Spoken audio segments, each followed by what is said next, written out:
안녕하십니까. 7월 27일 화요일 영국의 소리방송 백태환입니다. 오늘 뉴스의 제목을 말씀드리겠습니다. 첫째, 오늘은 6.25 정전협정 68주년 되는 날입니다.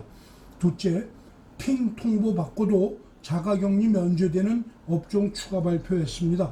셋째, 자신의 죽음을 위장했던 영국 하원 의원이 있습니다. 첫 소식입니다. 오늘은 6.25 정전협정 68주년 되는 날입니다. 새삼 우리가 정전협정을 평화협정으로 착각하고 살아온 것은 아닌가 하는 생각을 하게 합니다. 좌파 정권에서는 매번 있었던 일이지만 한 번도 살아보지 못한 국가를 만들어주겠다는 문재인 정권 들어서는 시작부터 북한 문제에 관련하여서는 어떤 환상마저 가지게 했던 것도 사실입니다. 실제로 당사자인 북한은 대한민국과 평화를 놓고 대화를 하려는 의지는 추호도 없다는 것이 미국 전문가들의 주장인데도 불구하고 문정권의 짝사랑은 얼간이처럼 행동하여 유엔을 위시한 선진국들로부터 망신과 무시를 당하였지만 아랑곳하지 않습니다. 최근에는 타임지 아시아판에 실린 광고성 기사에서마저도 국제범죄자로 국제형사재판소에서 재판을 받아야 할 김정은을 국제적 감각을 가진 정치 지도자라고 치켜 세운다는 핀잔의 글로 기사를 마감했습니다. 한국의 정전협정 68주년을 맞아 당사자인 한국민은 깊은 평화감에 도취해 있지만 미국의 소리방송 VOA가 우방국 단체들이 벌리는 행사들을 보도합니다. 미국 수도 워싱턴 DC의 한국전쟁 참전용사 기념공원에서는 27일 정전협정 체결 68주년을 맞아 워싱턴 주재 한국대사관과 한국전 참전기념비 재단이 공동 주관하는 헌화 행사가 열립니다. 이날 행사에는 미 국방부 전쟁포로 실종자 확인국과 한국전쟁 참전용사협회, 주한미군 전우회, 한국전쟁 유업재단 인사들과 한국국회 국방위원회 소속 의원 등이 참석할 예정입니다. 정전협정 68주년의 의미를 되새기는 행사는 미국 곳곳에서도 준비하고 있습니다. 인디애나주 포트웨인에서는 제향군인 추모박물관이, 텍사스주 루이스시티에서는 현지 제향군인회가 한국전 참전용사들을 초청해 기념 행사를 엽니다. 미국 뉴욕에 본부를 둔 민간단체인 코리아 소사이어티는 살바토레 스칼라토 뉴욕주 한국전 참전용사협의회 회장과 월터 샤프 전 주한미군 사령관, 캐슬린 스티븐스 전 주한 미국 대사 등이 참석하는 화상 기념식을 진행합니다. 미국 정부는 해마다 7월 27일을 한국전쟁 참전용사 정전기념일로 선언하는 대통령 포고문을 발표합니다.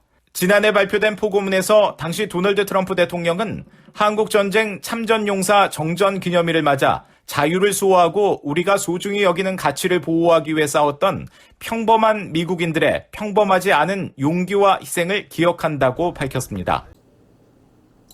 둘째 소식입니다. 영국 정부가 핑 통보받고도 자가격리 면제되는 업종을 추가 발표하였습니다.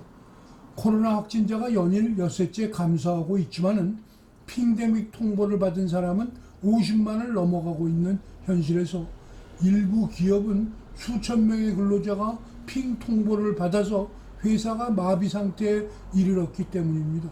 지난주의 업종 리스트에 이어 자가격리를 피할 수 있는 업종 목록은 다음과 같습니다. 교도소, 국방 관련, 통신업종, 우주산업, 물고기 조업, 세무서입니다. 이곳에서 일하는 사람들로서 NHS에서 핑 통보를 받은 사람 중에서 2번의 백신을 접종받은 사람은 자가격리 없이 직장에서 일할 수 있습니다. 그러나 매일 출근하여 근무 시작 전에 검사를 받아야 합니다. 또한 정부는 증가하는 코비드 검사 업무를 충족시키기 위해 현재 800개 검사소 이외에 1200곳을 더 설립한다고 발표하였습니다. 셋째 소식입니다. 자신의 죽음을 위장했던 영국 하원 의원이 있었습니다. 존 스톤하우스는 1925년생으로서 1957년 스태포드셔 보궐선거에서 노동당 의원으로 당선하여 하원에 들어갑니다. 1959년에 아프리카 신생국이었던 로데이지아에 다녀옵니다. 1962년부터는 국가기술부 차관으로 영국 항공이 BOAC가 제작하는 영국 비행기 슈퍼 DC-10을 사라고 그가 종용했지만 영국 항공은 보잉 707 기종을 구입합니다. 1964년 해럴드 윌슨의 노동당 정부에서 앞날이 창창한 젊은 스타 의원이었습니다. 그 무렵 그는 체코슬로바키아 대사관과 잦은 접촉을 하고 있었습니다. 체코슬로바키아에서 영국 기술들을 전수받겠다는 요청이 있었기 때문이었습니다. 그의 활약은 이어졌으나 실제 체코슬로바키아 정부와 이렇다 할 결실은 없었습니다. 토니 벤 정권 하에서는 전하국과 우체국을 총괄하는 차관이었습니다. 그러나 몇 년 후 그는 간첩 혐의로 MI5의 신문을 받았고 그의 정치 경력이 무너지면서 재정적 파탄에 빠졌습니다. 새로운 삶을 창조하기 위한 필사적인 노력으로 1974년 11월 20일 마이애미에서 자신의 죽음을 위장하게 되었습니다. 옷을 벗어서 해변에 놓고 바다로 수영하여 들어갔습니다. 그의 시체는 발견되지 않았지만 신문들은 그가 익사했거나 상하에 물려갔다고 추측정 기사가 나면서 사망한 것으로 알려졌습니다. 그러나 그 시간 그의 비서이자 내연녀였던 쉘라 버크라와 새로운 삶을 위하여 호주로 가고 있었습니다.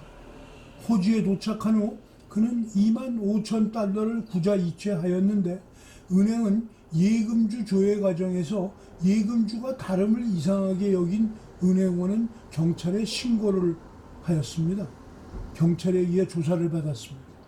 호주 언론에 노출되고 74년 12월 체포되어 구금에 들어갔다가 6개월 후 영국으로 추방됩니다.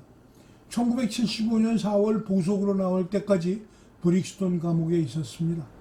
그때까지도 그는 노동당 하원 의원 직책을 유지하고 있었습니다. 1년이 넘는 법정 투쟁 끝에 1976년 8월 영국 법정에선 그를 7년형을 판결했습니다. 16살의 노동당에 입당한 그는 사우스햄턴의 토우튼 퀄리지에서 A레벨을 하고 런던 LSE에서 경제학을 전공한 에코노미스트였습니다. 그의 어머니는 제6대 사우스햄턴 시장을 지낸 로지나 스톤하우스였습니다. 그 후 1979년 대처 수상 내각의 장관에 의해 그가 1962년부터 체코슬로바키아 스파이로서 정부 계획에 대한 비밀과 항공기에 대한 기술 정보를 제공했으며 약 5천 파운드를 받았다는 정보를 체코의 정보기관으로부터 듣고 기소를 계획했으나 그는 이미 사기 혐의로 수감되어 있었고 정부는 그를 재판에 회부할 증거가 충분하지 않다고 결정했기 때문에 발표나 기소가 이루어지지는 않았습니다. 당시 5천 파운드는 2년치 하원 의원 연봉과 같은 액수였습니다. 그는 1979년 4월 모범적 수감 생활과 건강 악화로 조기 석방되었습니다. 석방되자 그는 SDP 정당에 입당하였습니다.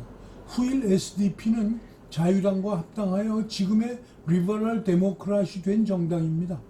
그는 1948년 첫 부인 바바라 스미스와 결혼하여 두 딸과 아들 하나를 두었습니다. 1978년 이혼 후 그는 내연녀였던 쉘라 버크리와 1981년 1월에 재혼하였습니다. 둘 사이에는 1982년 아들이 태어났습니다. 1980년 6월 그는 3편의 소설을 쓰고 텔레비전 프로에도 출연합니다. 이제 와서 다시금 그의 얘기가 회자되는 것은 그의 가족이 쓴 2권의 책이 완전히 다른 방식으로 이야기를 들려주기 때문입니다.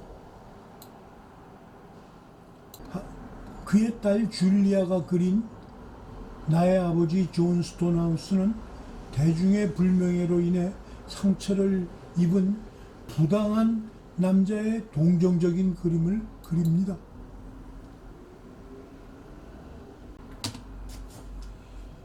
변호사 줄리안 헤이즈의 스톤하우스는 스톤하우스 의원의 조카이자 그의 변호사였던 저자의 아버지를 통해 얻은 정보로 그가 체코 정부의 특히 유용한 사람은 아니었지만 실제로 스파이였으며 처음부터 확실히 알고 있었다고 결론을 내립니다. 조카와 딸의 차이라고 할 수 있는 두 책 때문이란 주장입니다. 오늘 방송을 마치겠습니다. 시청해 주셔서 감사합니다. 내일 또 뵙겠습니다.